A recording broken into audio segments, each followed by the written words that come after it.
ছোট্টবেলায় বান্ধবী টিফিনে এই রেসিপিটা নিয়ে আসছিল। খেতে খুবই ভালো লাগছিল। কিন্তু আমি জানতাম না যে এটা আসলে শুটকি দিয়ে বানানো।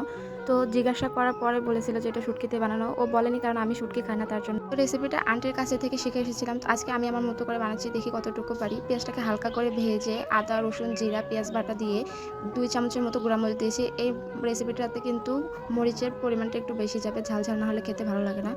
লবণ, হলুদ, গরম মসলা, পানি দিয়ে মসলাটাকে একটু ভালোভাবে কষিয়ে নিতে হবে। এখানে কিছুটা থেতো করা কাঁচা রসুনও দিতে হবে, আমার আগে মনে ছিল না। তো এই রেসিপিটাতে আমি একটা চ্যাপা শুটকি ব্যবহার করেছি। তো এখানে চ্যাপা শুটকি না দিয়ে বাঁশপাতা যে শুটকি ওইটা দিলে বেশি ভালো হয়। চ্যাপা শুটকিটা দেওয়ার কারণে অনেক বেশি শুটকির গন্ধ আসছিল, যেটা আমি বুঝতে পারিনি। যারা শুটকি খায় তাদের কাছে এই গন্ধটাই ভালো লাগবে। আমি যেহেতু খাই না, আমার কাছে এই গন্ধটা ভালো লাগছিল না। শুটকির ভুনাটা রান্না করার সময় একবারে পানিটা শুকিয়ে শুকনো শুকনো করে রান্না করতে হবে, তা না হলে পাতার ভেতরে দেওয়ার পরে কিন্তু তার ভেতরে শুটকির পুরটা দেওয়ার পরে ভেতর থেকে রস বের হয়ে আসতে পারে, আর ভাজার সময় এটা অনেক অসুবিধা হবে। আন্টিকে দেখতাম কুমড়া পাতা দিয়ে বানাতে, তাই আমি কুমড়া পাতাটাও নিয়েছি, সাথে একটা কচু পাতাও নিয়েছিলাম। তো চাইলে শুধু কচু পাতা দিয়েও বানানো যায়, আবার কুমড়া পাতা দিয়েও বানানো যায়, যেটা ইচ্ছা। যে কোনো পাতা দিয়ে বানানো যায়, লাউ পাতা, পুঁই পাতা, হাতের কাছে আপনারা যেটা সহজে পাবেন সেই পাতাটা দিয়ে বানাতে পারেন। ভিতরে পুরটা দেওয়ার পরে আমি এখানে কোনো ধরনের সুতা বা টুথপিক ব্যবহার করিনি। আপনারা চাইলে সুতা বা টুথপিক দিয়ে পেঁচিয়ে নিতে পারেন।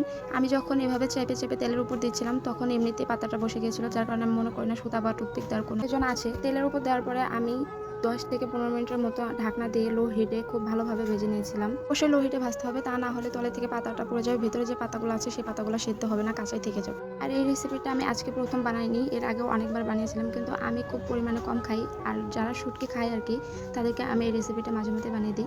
আমি শুটকি না খেলেও আমার হাজব্যান্ড কিন্তু শুটকি খায়, যার কারণে আজকে আবার বানাচ্ছি। এভাবে করে বানালেও কিন্তু খেতে খুব মজা হয়। আন্টির মতো খুব একটা পারফেক্ট না হলেও খেতে ভালোই লাগে। ব্যাপার একটা শুটকি দিয়ে এরকম এতগুলা পুলি তৈরি হয়ে গেছিলো। এই একটা বড়া নিলেই কিন্তু গরম গরমে 1 প্লেট ভাত খাওয়া যাবে। যারা শুটকি খায় তাদের খুবই পছন্দ হবে এই রেসিপিটা। এটা ময়মনসিংহ ভালুকার একটা রেসিপি। যারা খেয়েছেন অবশ্যই জানাবেন এই রেসিপিটা কেমন হয়েছে।